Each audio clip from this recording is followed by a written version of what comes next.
Missed an episode of your favorite podcast? Choose from over a decade of content in our archives, not just the latest episode. All free at GCNlive.com. This is your call to action. Get prepared, America. Economy, survival, energy, disasters. This is USAPrepares.com. Informative radio, educational radio. Interact now by emailing instructor@USAPrepares.com or text at 434-390-7953. Class, please take your seats.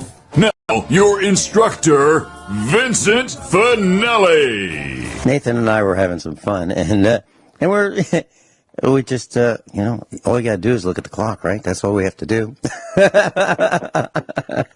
and then, hey, Nathan, it's always great being side by side with you. Nathan is our engineer today. Everyone all set? Cocked? Locked? Yeah, I am. Here we go. You dialed it correctly to USAPrepares.com. We're delighted you're with us today in class. We broadcast 2 hours from high atop the Missouri Ozark Mountains.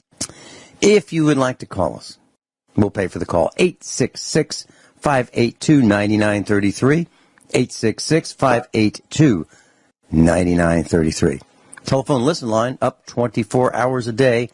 605-477-3249.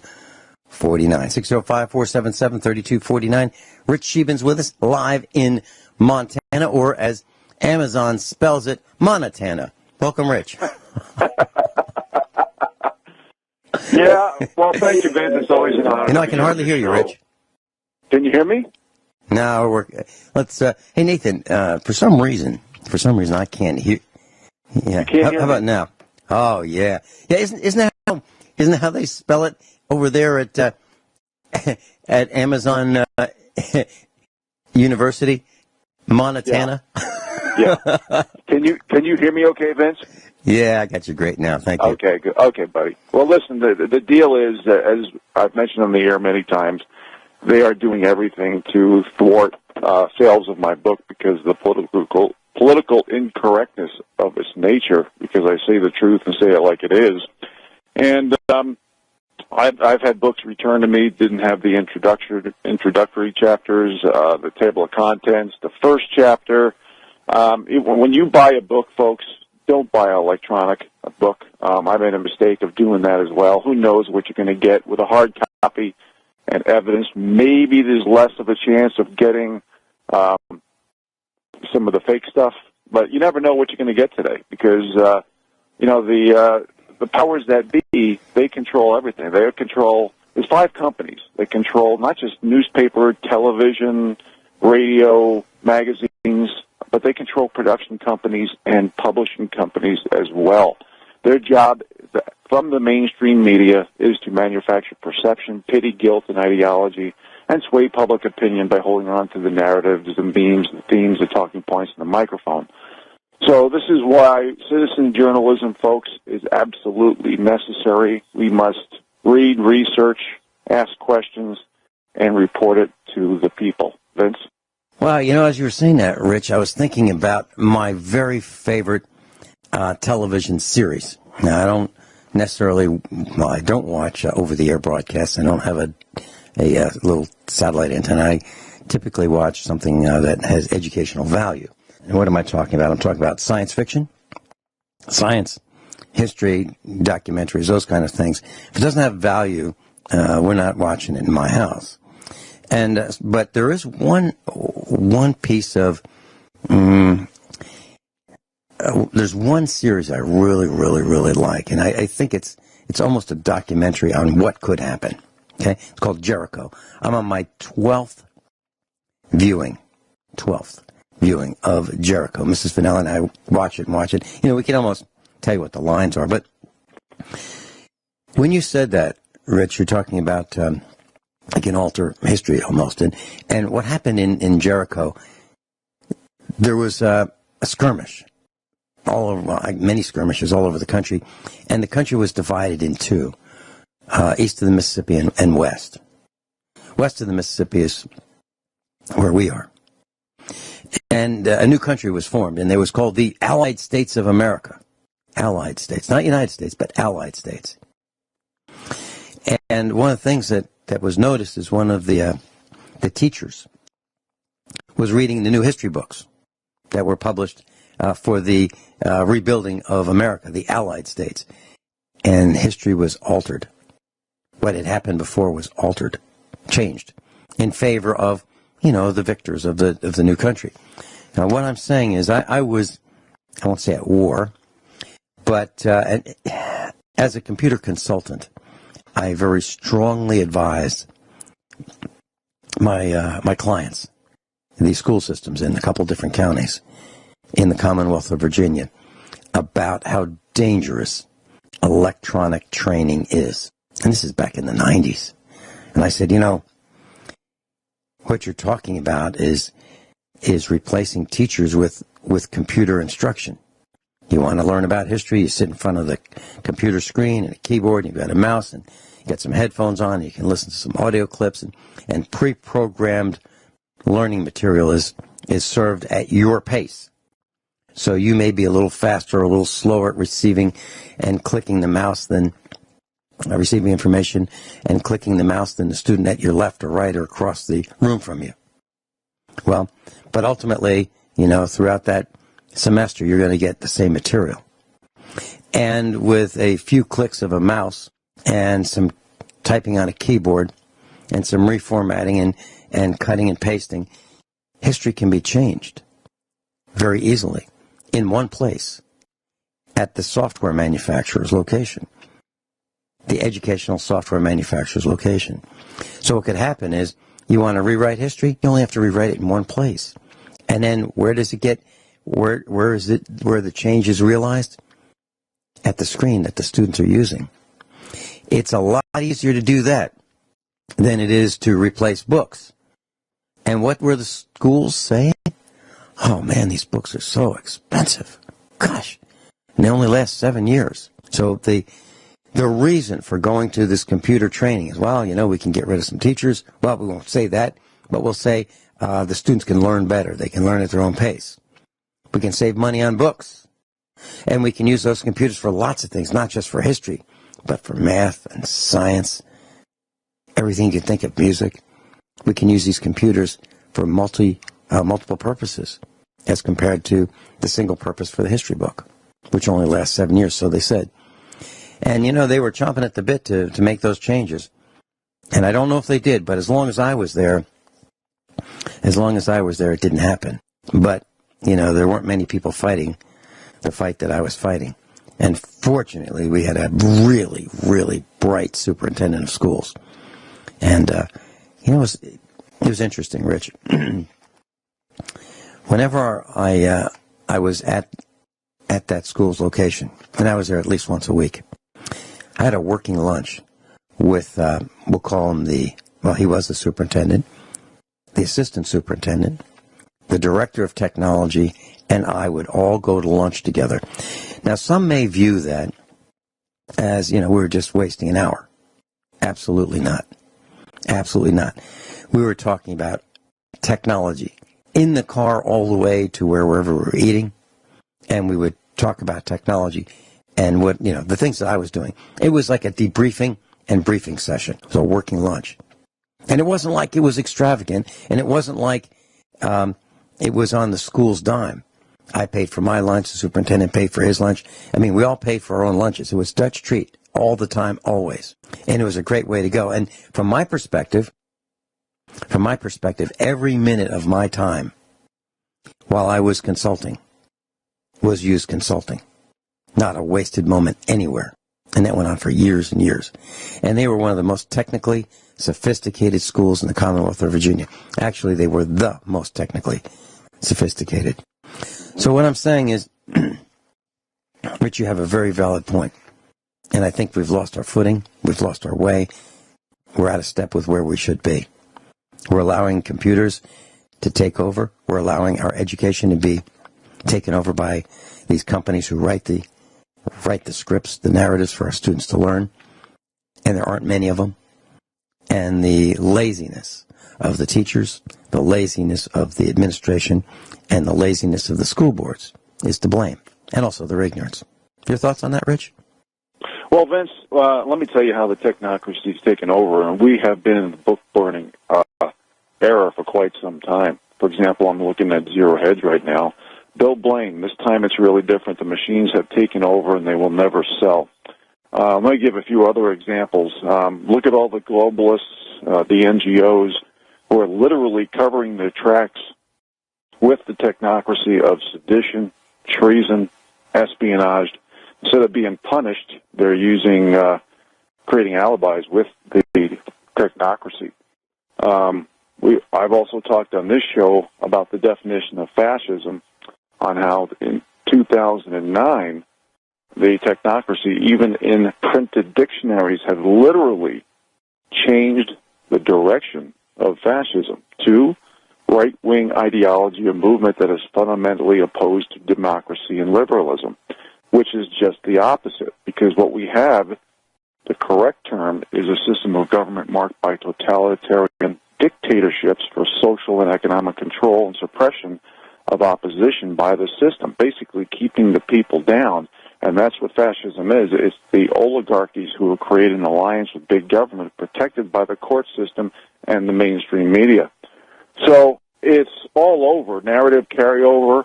How many times have you watched the news on CNN, NBC, ABC, CBS, and the same narrative, theme, meme, and talking point goes from one news area to another so-called company that's supposed to be in competition, minutes away from each other, and then goes to the Western world. So the narrative carryover and the technocracy is used by the elite to sway public opinion and manage the narrative and memes. Vince? Rich, are you saying that the news is the same, ABC, CBS, NBC? I'm saying they're all bought and paid for, Vince. I agree. We'll be right back.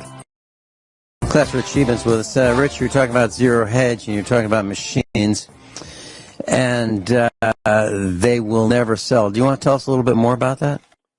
Well, I have the article right in front of me here. Yeah, I do as well. Yeah, please. Yeah. There's something that I thought was pretty interesting, and there's a section of the article that says the equity market has sucked in over $300 billion so far in 2017, and that's just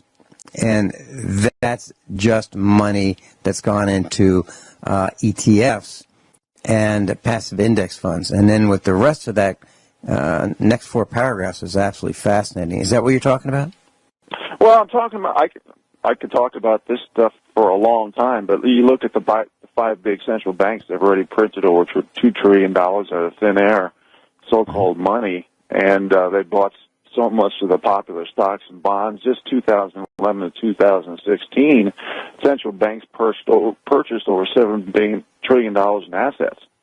But I want the people to think about what happens when the central banks buy everything. They're going to call it toxic assets, but when you're at the top of the food chain, you don't have to pay yourself back. So what happens when these central banks start to sell? Now, I totally agree that we're in and I've talked about this on your show many times, that we are in a deflationary spiral, okay, because we've exported inflation to low-cost producing countries and imported deflation. But you got to look at the way we print money, and free trade and supply and demand is practically gone. And there's a big argument about savings versus printing into prosperity. A country and individuals become wealthier and more secure by having savings and no debt. And we're doing just the opposite. So what happens when we keep printing money and debt holders sell treasury bonds? We lose the world reserve currency. I think informally we already have. And there's a loss of fiat dollar consumer confidence and a surge in dollars abroad from China and other countries. Doesn't have to be the BRICS nations coming home all at once. We could go from a deflationary spiral to inflation or some type of loss of dollar value, especially if we go to an SDR, special drawing rights by the IMF, which could mean a 40 to 60% minimum loss of purchasing power. So if the machines keep running the show, without using objective facts, because they've basically been manipulated by the elite at the very top. Nothing is real. Everything is fake and phony. And when that happens, it's analogous to lowering the bars, the standards, and expectations for getting a job and keeping a job. You degrade, you disrespect, you insult. And when you look at all the immigrants who came here to control their own destiny, pretty soon the bars and standards get so low that you can no longer empower a nation, a group, or an individual. And that's what we have right now, Vince. Yeah, and as I'm looking at this particular article that you referred to, it says, and everything, and this is Zero Hedge, and everything at the moment is just great for investors as the market keeps going up. And the more the market goes up, the more confident investors become. Then it goes on to say, why heck, the market might just keep going up because there's no other place to put your money. Why would anyone want to sell? That's what I'm quoting it. This is the article. And it says stocks can only go up, never down. This is the new paradigm, so you better get used to it and hop on board this runaway express train that's headed straight for Moneyville. And then it goes on to say, if you really believe any of this rubbish above, we suggest you take 2 aspirins and lie down for a couple hours.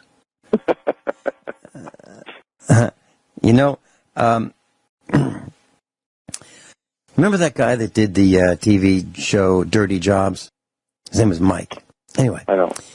There's a TV show, Dirty Jobs, and he'd show what it's like to clean the kettle that makes potato chips. Absolutely miserable job. You actually climb in there, and it's a huge, it's really not a kettle.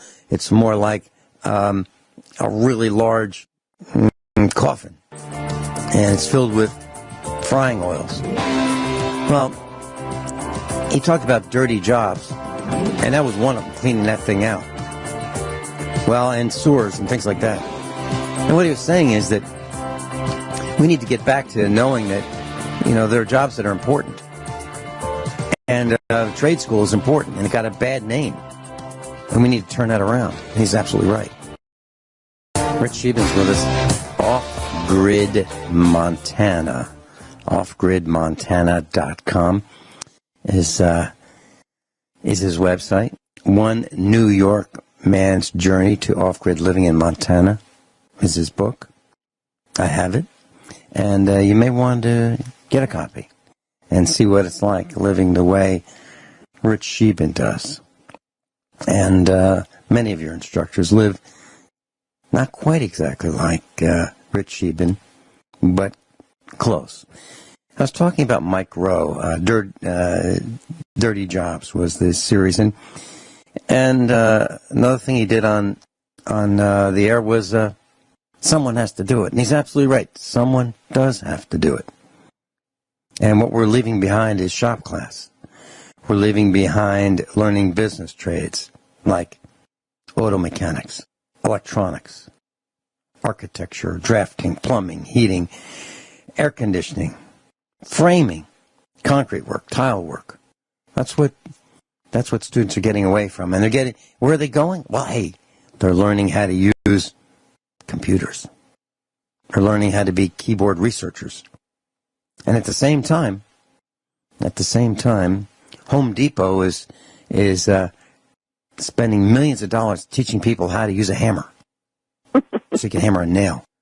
I'm serious, Rich. I read that, Vince. That's crazy. Yeah. I am absolutely serious. And I've said, I've been saying for years, literally years, I know a guy who owns a job shop, a machinist shop. And it's about the size of 5 or 10 of those auto parts stores strung together. It's got a lot of machines. For example, if you look at a chair, it's made out of metal that you can buy at the Chinese factory outlet, and you bring a drawing and you say, "Can you make something like this?" He could do it. Okay, he can shape, weld, cut, mill, anything that you could possibly think of in terms of metal. He can do. Well, Students would go there looking for jobs, part-time jobs from high school. They could walk from the high school after school and get a job, and they thought that they could, get hired. And he'd pull a little 6-inch ruler out of his pocket and say, "Can you show me 1 3/32 of an inch on this ruler?" And they couldn't do it. But yet they wanted to work at a machine shop. We've lost our way, and that's what Mike Rowe has just begun to say, that we've lost our way. We need to teach these skills. And if you think about Third Reich, Germany, they didn't seem to have any problem with people having skills. They had tremendous machining skills. I didn't go across the ocean to the United States. Back in the 40s, we did too. But where's that now? Rich, when I was growing up, I had a friend. His name was Roger. I won't talk about his last name because that was the name of the company. His father owned a tool and die shop. He made the tools. He made the tools and the dies that were used in making products. That's what they specialized in. It's a small business, maybe just a family business. Maybe it's the size of a 3-car garage. That was the business. It's gone now. And so are just about all the tool and die shops like it. They're gone. Now, how do we make products if we don't have the little companies that made the tools to make the products? How do we do that? We can't. And that's why everything comes from China. I can hardly think of a single thing that we make in the United States from start to end. And I dare our class to tell us what we make that doesn't have some Chinese influence. Well, maybe Bob in Michigan might be the closest. He's got a company that makes speaker grills for vintage speakers like JBL and Marantz and so forth. But I don't know if he makes the foam. Now, if he makes the foam and he makes the chemicals to make the foam, then maybe there's one company. Other than that, I'm having trouble thinking of a company that makes products start to stop in the United States. And you can't be wealthy as a consumer. Yeah, go ahead, Rich. Well, Vince, I just want to address what you said, and especially the paraphrase of what else do you put your money in when you were talking about that article on Zero Hedge. You see, what the situation is that the elite have force-fed. If you read these people, these authors, these so-called leftists, you'll see what I mean. Marx, Alinsky, Frankfurt School, Cloward and Pivonen, the Communist Manifesto. They've made us so drunk on the Kool-Aid of political correctness, they've literally set the stage for government interventions, confiscation, and redistribution of wealth. And that's why they use a lot of disguised terms or professional wordsmithing and propaganda like Agenda 21, humanitarian, sustainable city, global warming, climate change. Basically, everything leads to a loss of individual rights. And they call it identity politics for the purpose of lowering the bars of standards and expectations without putting their finger on the problem. And what it really is victim group status, protectionist group status. You lower the bars of standards and expectations, and pretty soon people run out of ideas and solutions. And that's why our GDP is so low. Because if you look at individual consumption, 70% of economic growth is our GDP. And we've lost the balance between the trades and the jobs that made us great versus the high-tech jobs. It's just like the imbalance between loss of nature and technology. We've lost that. So when GDP is so low, and it's directly proportional to demand for borrowing. And that's why people aren't borrowing. That's why we have a credit crunch. That's why we have so much debt that's out there. And you mentioned about where do you put your money regarding when you were paraphrasing that article. Well, let me just give some ideas on how you can invest money in yourself, in skill sets, so you can think for yourself. Okay? I don't even know if college should be on that list because I feel that 90% of the college degrees are absolutely worthless. But think about gardening, preserving food, raising animals, living off-grid, as I do with a solar array, edible and medicinal plants, hunting and fishing, buying land or acreage or rural property. So not only can you live a lifestyle of more self-sufficiency and thinking versus following, but having the ability to help others and teach others as well. Being debt-free, paying off your principal, eliminating everything that has interest in your life, interest in dollars, maybe a little silver, gold, maybe have a little cash, maybe buy some U.S. treasuries, maybe cryptocurrencies. Basically, surrounding yourself with like-minded people who don't want to do it alone. The average American has 9 days of food in their house. Now, if we have an EMP, go to war, if we have any type of financial, economic calamity, 9 days is not going to be much at all. We have a society where the average person watches 7 to 8 hours of television or smartphone activity. So when people say, I don't have the time to learn these skills, to learn this lifestyle, yes, you do. Taper some of that television and smartphone time into being productive. Now, you were mentioning a TV show earlier in the show, Vince, and I said, I know I sounded kind of dumb in response because I haven't had it living off grid for over 10 years. I haven't had a television. I get 100% of my news from objective facts and websites that do their research and share that research with the American people. So there is a lot of ideas and solutions that you can come up with to better your own life instead of putting money into a stock market that's machine-driven, that's technocracy-driven, basically for the benefit of sucking people in so when the next recession hits, which I think we're in one now, and have a possibility of going into a major depression, everybody loses everything. Where some of these ideas and solutions I just suggested, you can taper your money into different activities and skill sets and not put all your eggs in one basket. Vince? Well, I agree with that. And that's kind of how I live.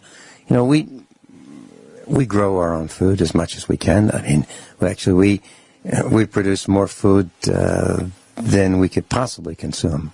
We've got cows walking around. That's food walking around. And literally, we convert grass into food. I mean, literally, that's the business we're in. We're in the grass business. We grow grass, and then the highest and best use of that grass is Black Angus beef. That's the way we see it. But I'm in agreement with you. I have a position that I think you're very valid in what you're saying about college, because if you're going to learn things about twisted history, forget it. We need to learn the hard sciences. We need to learn chemistry, biology, physics, for starters.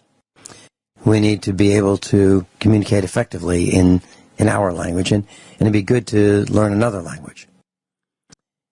Because I think people who know multiple languages are smarter, generally, than people who only know one language.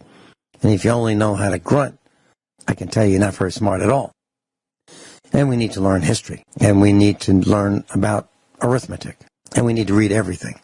And you're right about like-minded people. Associate with like-minded people and people who are smarter than we are, so we can learn from them. And we can share our thoughts with others. But it's getting harder and harder to share those thoughts because there's so many people who are resistant to learning. So we don't need to waste too much time with them, but help those who are willing to learn. We'll be right back. For Scheben's with us, Rich, I'm looking at an article, Washington Secrets, U.S. immigration population hits record 60 million. Let me read that. Yeah, again. I read that. Yeah. U.S. immigration population hits record 60 million. 1 in 5. It goes on, this is the WashingtonExaminer.com. A huge boom in immigration, legal and illegal, over the past 16 years has jumped the immigrant population to over 43 million in the United States, according to a new report. And whether their U.S.-born children are added, the number grows to over 60 million, making the immigrant community nearly 1/5 of the nation's population, according to federal statistics. Unbelievable. Unbelievable. So if you don't think Barry Soetoro had an effect in this country, it's got a lasting effect, and it keeps getting bigger and bigger and bigger. You know, I don't have a problem with legal immigration. That's what my grandparents did, both sides. I just have a problem with illegal immigration. Okay, that's all I have to say on that, Rich. You know, we were going to talk about preparing for winter and hunting, trapping, gardening, and canning. Let's talk about that. Let's talk about it the off-grid way, the way you do it, please. You bet. Well, Vince, first of all, I just want to address, and I try to say this on every show, about the technocracy. When we have so much immigration coming, and we don't have our own ducks in a row personally, with GDP, with jobs, with wages increasing, and a deflationary economy, as we enter this new industrial revolution with robotics, automation, and artificial intelligence taking millions and millions, tens of millions of jobs by the day, all these people who are coming in with less skill sets, less capital resources, it's just going to put more and more stress on the bottom 93%. And this is why this is another statistic that I like to mention. It's a very sad statistic, but it shows the despair of our country, and that is for people 50 and under, the number one cause of death is drug overdose. And that's basically people who are giving up, they're in despair, they don't have the jobs, they don't have the wages, and they don't have a plan of action. So as more and more pressure gets put on the bottom 93% by the elite, creating these NGOs and sedition, treason, and espionage, and we don't have control over our own destiny, this is just going to get worse. And that really is a sign of extremism from the elite. So that being said, let's go to my lifestyle regarding, I'm going to mention hunting and fishing briefly because I like to get my meat in the fall so we can can it. Some we get professionally processed. A lot we do ourselves with just an electric meat grinder. And keep in mind, freezer burn can occur with meat as early as a year and a half, where if you can meat, it could last for up to 10 years, if not more. The reason why I talk about trapping, because I do trap. I trap, beaver here in the river, and I had to trap 3 fox this year because they were killing our chickens and chasing our cats up trees, and I actually watched them almost catch them. So sometimes you have to manage the game in and around your property. Unfortunately, we had 5 grizzly bears here this year, one eating my apple tree at 50 yards from my cabin. I had to shoot at its feet because my Great Pyrenees dogs surrounded it, and I'll talk a little bit about that after the next break. Yeah, Vince? Yeah. Rich Scheben's with us, and who else do you know has a grizzly bear in his yard? We'll be right back after the top of the hour news and commercial announcements. I'm Vincent Finelli. Everyone all set? Yeah? Okay. Cocked, locked, hour number 2 of USA Prepares. Rich Scheben's with us, offgridmontana.com. Offgridmontana.com. During the previous hour, Rich Scheben was telling us about a grizzly bear in his yard.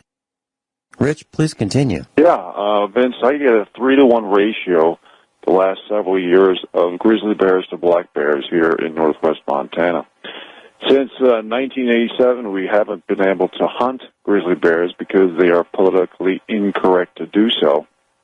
And, when you hear the term follow the money, it's also follow the narrative and follow the theme, because what they do, whether it be a teacher or a state biologist, they're basically told what to say and what to do, in a sense, because grizzlies should be hunted here in Montana big time, because it's getting quite dangerous. In fact, a friend of mine from Vancouver this morning just sent me an email of 2 people in B.C. getting eaten alive by a grizzly bear, and the picture was pretty morbid, to say the least. Now, I'm going to take that same follow the narrative line and look at the wolves that have been planted here in Montana. They're non-indigenous wolves trapped up in the northern part of the continent, mostly Canada, paid for by the taxpayer dollars who are broke, and brought in here as a non-indigenous animal. Yet, at the same time, the Fish and Game kills our small streams because they say the brook trout are not indigenous to this part of the country. So, and this is why I hate the term double standards and hypocrisy, because if you say that's the way it is or that'll never change, you're basically being the poster girl or poster boy for ignorance, apathy, and indifference. This drunk on the Kool-Aid of political correctness has to stop. And this is one of the reasons I talk about practice what you preach laws in context for so many things that the elites say how we should live, but they're not willing to do that themselves. So that being said, sometimes you have to manage the game around you. You know, you can't shoot a grizzly bear unless you're protecting your own life. I even had the Fish and Game guy over here, and he said that if a grizzly bear is eating my Great Pyrenees guard dogs or my livestock, I cannot shoot it unless I'm protecting myself and is charging me. And that's part of the political correctness that we have here. But it's a different life, and Vince, if it's okay with you, I'll just switch to gardening because the time is going quickly. And sure. Folks, I want you to think about positive words like antioxidant, cancer tumor fighter, immune system stimulant, or a builder, blood purification. Think about all the people that you know, and maybe some of you listeners yourself, who are on synthetic pharmaceutical drugs because the immune system deals with 6 major things: inflammation, circulation, allergies, infection, detoxification, and cancers and tumors. How many people do you know who are on basically poison, for the most part, to work on some of these things when you can garden and really help yourself, help your body become into homeostasis and enzymes? I talked about enzymes. They're so important. They act as catalysts for biochemical reactions, which aids in digestion and nutrient support. When you cook your food over 130 degrees Fahrenheit, you kill those enzymes. So the vitamins and minerals come from the soil, and we have chemically and mechanically beat the living bejesus out of our soil here in America. So we need to think differently and grow our own crops with nutritional soil that we can at least, if not make, put additives into the soil that are healthy. Like if you've been gardening in a plot, for example, and you needed to check your pH for acidity and your alkaline ratio, you can add sulfur and magnesium. Now, sulfur, they have 2 types of sulfur. First of all, you have a longer-acting sulfur, which you put into the fall, and it makes a big difference in your soil by the time spring comes. Or you can buy a more expensive sulfur that breaks down quick for that particular gardening season. But if you prepare and you put your sulfur in now, you can really change your pH. And magnesium you put in when you plant your vegetables because it's very fast-acting and the shelf life is quick. Compost. We make our own compost here because we have goat poop, we have chicken poop, everything that's organic, and I need everything. Eggshells, banana peels, tomato stems, you name it, it gets thrown in the compost here. Coffee grounds. I do things like I still have some carrots I got to pick. I've pretty much picked everything now.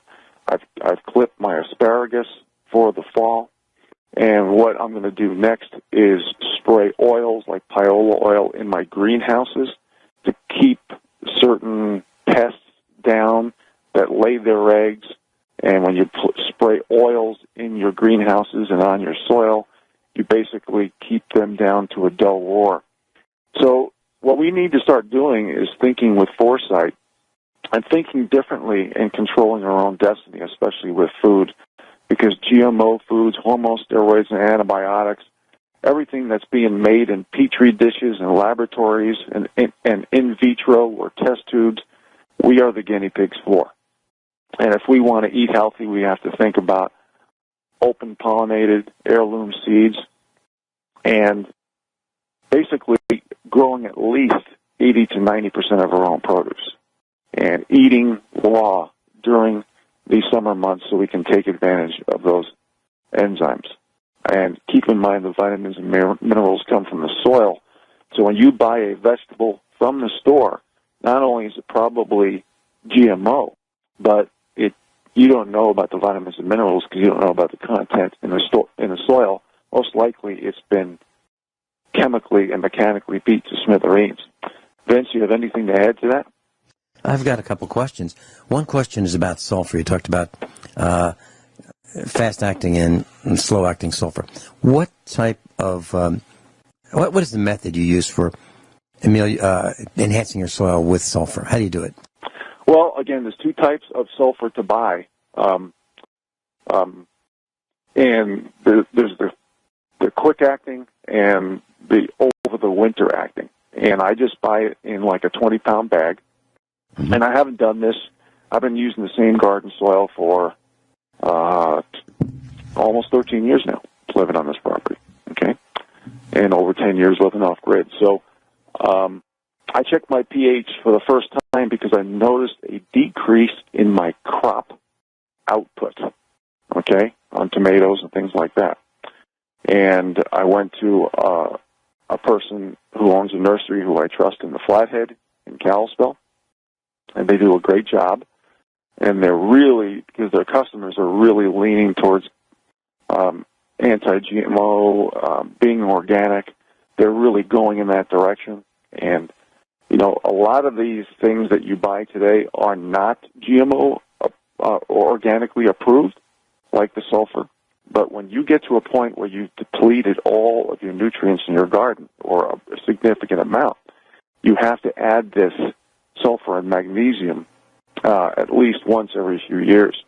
Now, magnesium plays a role in contraction and relaxation of muscles and protein production in nerves. So it's all part of the antioxidant, immune system stimulant category as well.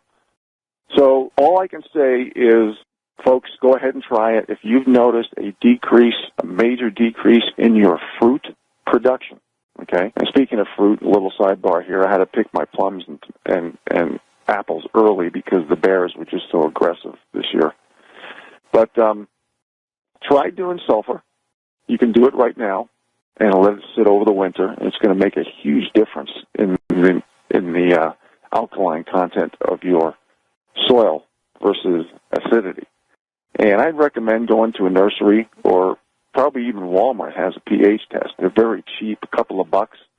And you put soil in this little tube, you add water along with this chemical, and you shake it. And in 2 minutes, you know the alkalinity, acidity ratio of your soil. So that's what I would recommend. So if anybody's noticing a decrease in production, try that. It's a great quick fix. And again, I believe in going 100% organic, but sometimes you just got to do what's necessary when you've been using a garden and the same soil for years and years and years, even though I do supplement it with compost. And I'm going to be putting new compost in the garden before we have a hard frost again this year as well. So that's kind of how we do it, Vince. Yeah, even, I've mentioned Jericho, this series, and we own it on DVD. And one of the lines in Jericho, the mayor's wife, who is a rancher in rural Kansas, makes the comment, we use every part of the buffalo around here. Mm-hmm. And what she's saying is they don't throw anything away, and including banana peels. And that's what you were saying. So when we peel carrots and potatoes and apples and pears, and we cut the stems off the peppers that we grow in the garden, all that goes back into the compost pile. Mm-hmm. All of it. Eggshells, exactly what you're doing. As a matter of fact, we don't even throw away the Slurpee syrup that TJ leaves in the dog bowl Okay? And TJ's this English Mastiff, and when he drinks, all the other dogs get annoyed with him. TJ goes over, has a drink, and then it's slimy, syrupy in the bowl, and we take that and we pour that in the pots, the potted plants that we have on the veranda for the bacterial content to assist in breaking down the soils, and it works great. And as far as the fast-acting sulfur, I found it on the internet, Home Depot, $22.88 for 20 pounds, exactly what you're talking about. So there it is, $23 for 20 pounds of fast-acting sulfur. We'll be right back. Rich Scheben's telling us about gardening and sulfur. Rich, you talked about magnesium. What do you, how much magnesium do you add to your garden, and how do you do it, and how do you buy it? Well, you can buy it also in a bag, just like you can with sulfur. It's more of a granule, the magnesium, and it dissolves when you water it. And the shelf life, after you put it in the soil, you can either put it on top of the soil, so when you water it, the nutrients will come down into the roots, or and the nursery recommended that you even put a handful when you plant your actual plant. Okay, so I grow my seeds indoors, and I use the solarium to grow my little plants and germinate indoors, usually around the end of March, and then I'll put everything out the first week of May, or second week of May, depending on what the frost is doing. And so you put your plant in the outdoor soil, and then while you're digging the hole, you put the magnesium in, and you kind of swish it around so it's evenly distributed. And I don't think you can overdo magnesium. It's a really good mineral, good product. But folks, think about. Do you use Epsom salts? Is that what you use for magnesium? You can use Epsom salts, but you can actually buy them in a little more direct fashion as well. I think there's several different choices that you have out there. But folks, I just want to talk about real quickly. I try to mention this as often as possible. GMO foods cause cancer, changes your DNA, and organ failure, and a lot worse. 96% of Monsanto shareholders, if you have forgotten, voted to not disclose the GMO ingredients. And there's actually laws that are not required to label even things like estrogen in the foods. Now, think about when you go to a grocery store and restaurants and look at, and just recall all the salmonella and the listeria, E. coli scares that's been out there. And how about fluoride? 95% of restaurants are probably within city limits. So they're not living off of the well. So they have city water or municipal water. China labels fluoride as a pesticide. And that's one of the main ingredients in rat poison. And there's zero research of any benefits, with fluoride. Causes tooth decay, cancer, brain lesions, and makes people sterile and docile. So when you think about the health benefits, not just the skill sets that you're learning about gardening, because and Vince, we've talked about this. I think we even mentioned it for a couple of sentences last show. When people think that they can just go out there with a handful of seeds and throw it in the soil and they're going to have a garden, it's just not going to happen. There's a learning curve, just like everything else. Think immune stimulants versus immune suppressants. And what's the number one immune suppressant out there? And I hate to say it, it's sugar. And I say that because I have a sweet tooth, okay? But think about things like immune suppressants like onions, garlic, cayenne pepper, ginger, horseradish, kale, all the cabbage family vegetables like broccoli, cabbage, cauliflower, Brussels sprouts. These are high-potency immune stimulants, okay? It's basically nutrition and hydration and exercise and sleep and excess exposure to chemicals that's creating our lack of homeostasis and increased cancer. And the food-like products that we have out there, and I say food-like, just like, for example, when they say fat-free, it usually means high sugar content. As Americans, we're overfed, undernourished, and underexercised. I just read an article, I think it was on Drudge just a few days ago saying how Americans are more obese than we ever were. So you get a little benefit of some exercise, and you get the skill sets of eating good, non-GMO, organic food that have vitamins and minerals if you take care of your soil. Think about the things that we eat out there. MSG, aspartame. There's dozens of artificial sweeteners out there. How about nicotine, high fructose corn syrup? Most of these additives are designed to be addictive. Do you know propylene glycol is an additive in many foods? You know what it is? It's an antifreeze. Yeah. Polypropylene glycol is antifreeze, so propylene glycol is close. You're absolutely right. As a matter of fact, Rich Scheben, if you spill a little antifreeze out of, like, let's say your car overheats, you pull it into your driveway and it overheats when you shut it off, and your cat or dog just says, hey, it smells pretty good, kind of sweet, drinks it, you'll kill them. Yep. It'll kill the animal. It's dangerous. Well, it's added to food, right? In small amounts. Rich Scheben's with us. Rich, let me ask you a few very short answer questions. Actually, you can answer them with one word, like a yes or a no, if that's okay with you. Do you use an electric can opener? No. Okay. How about an electric clothes dryer? Nope. Electric heat? Nope. Electric hot water heater? Nope. Electric stove? Nope. Yeah, I don't either. So, class, there you have it. Now, unfortunately, the current stove in our kitchen is one that has an electric clock and a timer and an igniter for the oven.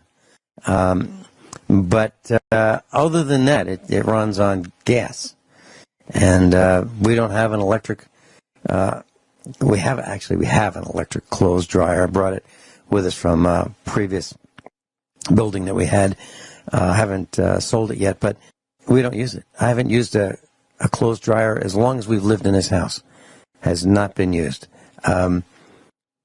So, we're dependent on a lot of these devices, but I got to tell you, when things get bad and the grid shuts down and you want to use that electric can opener to open that cold can of beans, lots of luck. Lots of luck. Unless you have an inverter or a generator. Now, that's something that we need to talk about at some point. Rich, when do you think, well, how is your solar power right now? Are you still okay with the sun that you're getting? Yeah, I'm filling up almost every day right now, and we're getting towards the time of the year that I'm really starting to pay attention to it. Mm-hmm. Now, when you have deep cycle batteries, lead-acid deep cycle batteries, you can go several days without worrying about it filling up. But about every 7 or 8 days, you should fill it up to 100%. But see, now they have these new lithium batteries. They have these silicon salt batteries out of China. The technology in the last 10-plus years since I've been living off-grid has changed dramatically. With inverters/chargers, now that you can get a 220 or in lieu of a 210 or 110, so you don't have to wire them together, so you can pull up your water out of your well if you have a 1.5, 2 horsepower pump, for example. There's so many things that have changed. Solar panels have gotten cheaper. They've gotten smaller. They have bigger wattage now. So, and the solar controllers, you can go, I think my solar controller is only a 45 amp solar controller. Now they have 60. They have even higher than that. So the technology for off-grid living has changed dramatically. I've given thousands of tours and talks and shared this information with millions of people over the radio over the years, and people are getting more and more interested. They realize that this whole system is fake and phony and hanging by a technocracy thread, and people want to be able to control their own destiny and increase their skill sets. And I think living off-grid and having a solar array is one great way to do it. And what you could do, folks, if you want to live on the grid, and you are right now, it couldn't hurt to add some solar panels and maybe even a generator and wire it so you can use some supplementary power if the crapper hits the fan, or we even have a blackout just to learn skill sets. Vince? Mm-hmm. Yeah. You know, this morning, Mrs. Finelli was up early, and she was looking at where the sun is. And yesterday she was outside with me. We were looking at the solar array, and she said, you know, it's great. You know, you've got it facing south, and that's really good. But early in the morning, you know, Vinny, early in the morning, when we first get up, sure would be nice to have a little more power delivered by the sun. And she said, let's go look and figure out which is the best place to put some east-facing solar panels. So ours are facing due south, and around 9 o'clock, 9:30 in the morning, they start beginning to crank up the current that they can produce. But if we had some east-facing panels, it'd be a lot better. So she's looking around, and I was really excited that, you know, with her interest in this, that, you know, it's not just me saying, here's what we need to do. She's saying, okay, that's great. Now we can even make it better if. Now, how are your solar panels arranged? Do they track? Are they firmly mounted? Do they face just south? How do you have them configured? I have 4 solar panels that were my first ones that are on my shed, and they're facing a few degrees, just a few past south. And then I have you mean probably southeast or southeast or southwest? They're facing southwest. Okay. Okay, because that's the way my shed was positioned. And then I put up. Sure. I have about 1,400 watts of solar panels, and I have a little more than half on a stand, if you will, that I can rotate if I want, or I can also tilt. Now, because we have so much sun and long days here for 8 months out of the year, I keep my solar panels on a winter trajectory, basically, so they're tilted up and not up, but they're tilted more towards the curvature of the Earth, because I just don't need that kind of energy for 8 months out of the year. It's about 3.5 to 4 months. Like I said, we're getting into that period where we're getting more clouds, the sun's getting lower, that I need to start paying attention. And I do, a few times in the winter, have to supplement with a generator, especially on that 7th or 8th day when I want to get to almost full or want to equalize my batteries. Vince? Yeah, and that's what I decided here. Ours are not tiltable. I fabricated a really strong rack. And the reason I did it this way is we're in Tornado Alley. So I want to make sure that this rack is strong enough to withstand, 80-mile-an-hour winds, maybe 100. And so I can't fabricate something that can tilt easily and sustain those kind of winds. And I thought about the snow, and I thought about cleaning, and I thought about wind load, and I thought about current generation. And for us, we did the same thing. Ours are at a winter angle, which is, more vertical than it is horizontal. Now, in the summer, it's not quite ideal, but it seems to be working pretty well for us. And when I get a little more done, I'll put some pictures of the engineering that we did and the materials we used and so forth. We used a lot of surplus material. We built our rack out of used materials that used to be Home Depot shelving, really heavy industrial shelving, and each section is almost 12 feet wide. So we cut up the verticals to specific angles, welded it together, fabricated feet for it, put in some concrete piers. And if you're wondering where it is, Rich, it's right next to our garage. So it faces south, and it's working really, really well. This morning, during the top of the hour break, I went and looked at the inverter to see what kind of current it was producing. It was over 4 kilowatts. I've never seen it produce that much. 4,000 watts is what it was producing. So that was really, really neat. So I'm looking forward to expanding it further and solar panels are more affordable. They've gone up in price. They dipped about a year ago. They dipped, and now they're just about twice as expensive as they were, but they're still less expensive overall than they have been, 5 years ago. And yes, there's more watts per square inch of solar panels. They're becoming more efficient, and that's great. That really is great, and it's working really well. So, class, you may want to consider doing this. However, I do want to put out a word of caution. I don't know how this is going to work out, but we bought our batteries directly from a company in China, and one of them is not working right. And the Chinese want proof. I can't believe it. I can't believe that we're saying that we bought 81 batteries, or 81 cells from them in one shipment. I split a load with Bruce Kay, a USA Prepares instructor, and one of them is dead, has been dead, it doesn't work at all. And we've contacted them, and they want a video, not pictures. They want a video, with me checking these batteries so there's not one lapsed second, no editing, just continuous video of a diagnostic process. They don't believe us at all. They don't trust us. If they did, they would say, you know what? I'm so sorry. Would it be okay if we sent you another one? Would that be okay? Will they do that? Absolutely not. I am really disappointed. And I'll let you know. I'll let you know if they finally agree to ship us another one at no charge. But what a hassle. Because you've got U.S. Customs, you've got taxes, you've got shipping, and these things weigh 81 pounds apiece. Mm-hmm. That's without the packing material. And they've got to be vertical, and they're hazardous. What a hassle. But I'll let you know about the rest of this experience with a Chinese manufacturer. And, Rich, if you don't mind, I'd just like to talk about doing business with the Chinese or the Asians. It's going to cause some problems, but I'm going to do it anyway.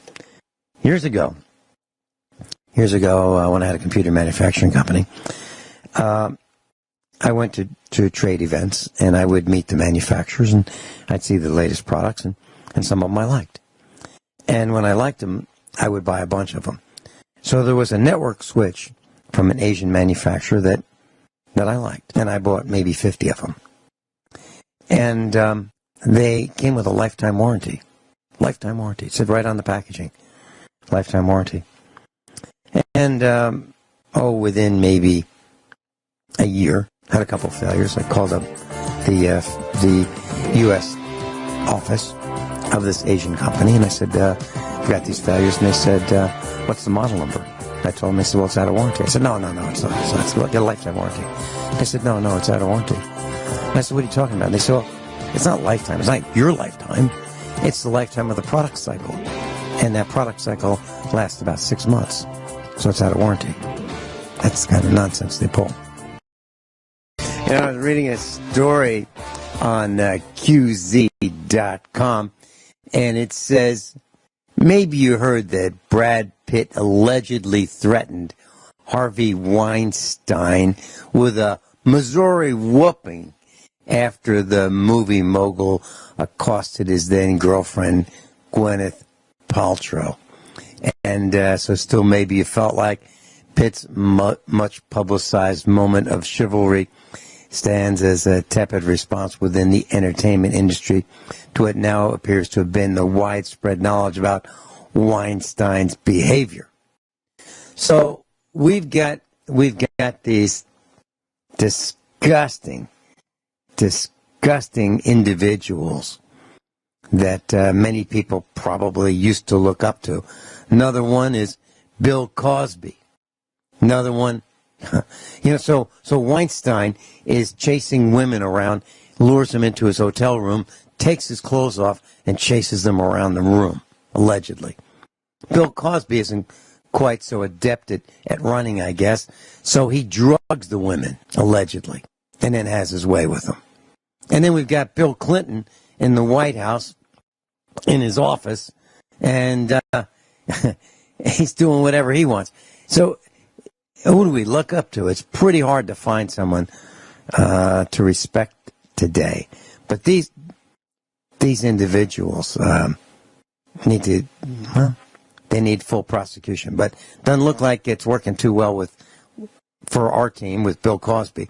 Maybe it'll work better with Weinstein. What do you think, Rich Scheben? Well, just like everything else, it's a rigging of the game. Adult mutual consensual sex is not being played anymore. It's old news. That's why you can't go 5 minutes without reading something on pedophilia, about pedophilia. I got an article in front of me on the Horn News saying Hillary Clinton condemns free speech in a shocking video, and she's blaming free speech for her loss now.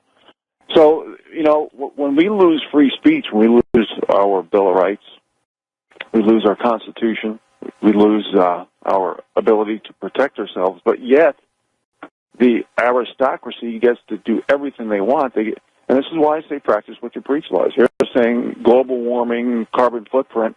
They're flying all over the world, living in the biggest houses, several houses all around the world, with a carbon footprint 10,000 times the average person. We need to have practice what you preach laws. You can't say you're anti-gun and you want to get rid of guns while you hire security to carry guns to protect your butt. But we're getting to the point where we're living in this manufactured world of self-pity, guilt, ideology ruling, and manufactured perception. It's a virtual reality Twilight Zone episode. We need to have practice what you preach laws. This is why they use the term identity politics, because they want to have a separate system of different rules, laws, and accountability based on what group you're in. This, again, lowers the bars of standards and expectations. It destroys America from within. It makes you submissive. It breaks your will. It creates everything upside down. It makes a victim group, and you can be a bully at the same time, and you're protected by the elites. When you lower the bars of standards and expectations to the point of where there's a law of diminishing returns, as we have now, you have rewarded mediocrity for decade after decade after decade. And ingenuity, productivity, and innovation is gone for the bottom 93%. And this is one of the reasons we talk about self-sufficiency, folks, living off-grid, gardening, hunting and fishing, just doing things outside the box where we can regain those lost 19th century skills but dovetail them with 21st century technology. It's obvious that we are losing the ability to control our own destiny until enough people wakes up and speaks up. Okay, we need to stop. We can blame this all day long on the Bilderbergers, the Rothschilds, the Rockefellers, the fascists, the elites, the Zionists, but it's the silent majority. It's us folks that need to speak up. Read, research, listen, ask questions, and share the information. Vince. Yeah, and can you imagine if we showed up at their homes? Oh, let's say just 100 of us. Let's say 200 of us. Let's say 1,000 of us. We all showed up at their homes. Wow. That'd wake them up. Actually, probably make them wet their pants. When you think about it, Rich Scheben, what is the Washington, D.C. Capitol Police for? Well, I think their purpose is to protect the criminal Congress from prosecution, for crimes, hide the crimes, when they're caught. That's what I think. Rich Scheben, thanks so much for being with us. OffGridMontana.com.